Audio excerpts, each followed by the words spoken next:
Commandos کے پاس صرف 2 machine گنیں تھیں یا پھر اپنا معمول کا اسلحہ جس کا وہ اپنے کپتان صاحب کے حکم کے مطابق بہت سوچ سمجھ کر استعمال کر رہے تھے؟ اس مرتبہ دشمن پر شاید جنون طاری تھا اور وہ بے پناہ گولہ باری کے ساتھ ان کی طرف اپنی لاشوں کی پرواہ کیے بغیر بڑھ رہا تھا۔ نائک شریف شدید غضب سے ایک نظر دشمن پر ڈالتا اور دوسری نظر اپنے شہید ساتھی پر تو اس کا خون کھولنے لگتا۔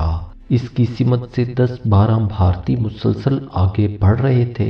اس کی وجہ وہ بڑی مشین گن تھی جسے ایک قدرے محفوظ آڑ میں رکھ کر ان سے قریباً 20-25 فٹ دور سے دشمن ان پر فائرنگ کر رہا تھا۔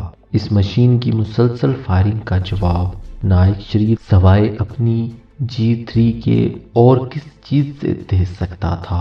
دشمن اس مرتبہ اتنا کارگر اور مؤثر فائر کر رہا تھا کہ دونوں سمتوں میں موجود ان کی مشین گنیں بمشکل انہیں روک پا رہی تھیں اور ان کے گنر اس پوزیشن میں نہیں تھے کہ نائک شریف کی طرف کوئی مددگار فائر گرا سکتے۔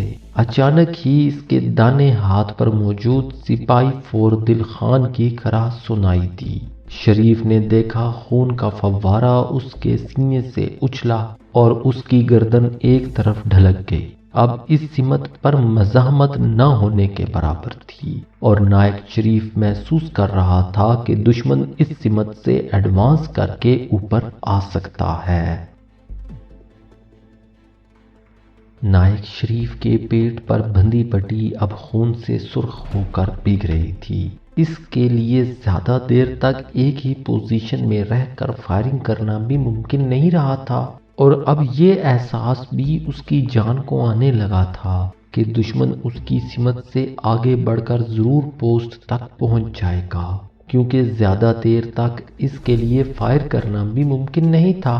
دوسری طرف کیپٹن جاوید نے چلاتے ہوئے انہیں دوبارہ وارننگ کے انداز میں کہا کہ ایک ایک گولی سنبھال کر رکھو اور دشمن کے نزدیک آنے کا انتظار کرو۔ اس سیکشن کے کمانڈوز کو اس تلخ حقیقت کا شدت سے احساس تھا کہ ان کے پاس بارود نہ ہونے کے برابر رہ گیا ہے اور وہ ایک ایسی لڑائی لڑ رہے ہیں جس کو سوائے زیادہ دیر تک جاری رکھنے کے اور کوئی کارنامہ سر انجام نہیں دے پائیں گے۔ اگر کمک پہنچنے میں اور دیر لگ گئی تو وہ سب کے سب ایک ایک کر کے شہید ہو جائیں گے، کیونکہ ان میں سے کوئی ایسا کمانڈوز نہیں تھا جس سے یہ امید دشمن کر سکتا تھا کہ وہ زندہ حالت میں گرفتاری پیش کر دے گا۔ نائک شریف کے پاس شاید آخری چند گولیاں باقی رہ گئی تھیں اور اس کی آنکھوں کے سامنے ایک ناقابل برداشت منظر موجود تھا۔ دشمن نے اس سمت میں جو مشین گن نصب کی تھی اسے اب آگے بڑھا رہا تھا۔ شاید انہیں بھی نائک شریف کی کمزوری کا علم ہو گیا تھا۔ اچانک ہی نائک شریف کو اپنے دائیں پہلو پر جے ہند کے نعرے سنائی دیے اور وہ تلملا کر رہ گیا کہ اس کے دائیں سمت ایک محفوظ آڑ سے 5-6 انڈین فوجی میدان خالی دیکھ کر اوپر چڑھتے آ رہے تھے۔ انہوں نے اپنے رسے بھی اپنے پیچھے آنے والوں کی آسانی کے لیے پہاڑ کی عمودی سطح پر ٹھونک کر لٹکا دیے تھے تاکہ ان کے پیچھے آنے والے ان رسوں کی مدد سے اوپر چڑھ سکیں۔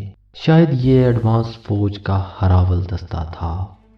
ناظرین، اگر آپ اس طرح کی مزید ویڈیوز دیکھنا چاہتے ہیں تو چینل کو سبسکرائب کریں اور ساتھ میں موجود گھنٹی کے نشان کو دبا دیں تاکہ ہمارے آنے والی ویڈیوز آپ کو بر وقت ملتی رہیں۔ اور اگر آپ یہ سیریز مکمل دیکھنا چاہتے ہیں تو نیچے ڈسکرپشن میں دیے گئے لنک پر کلک کریں۔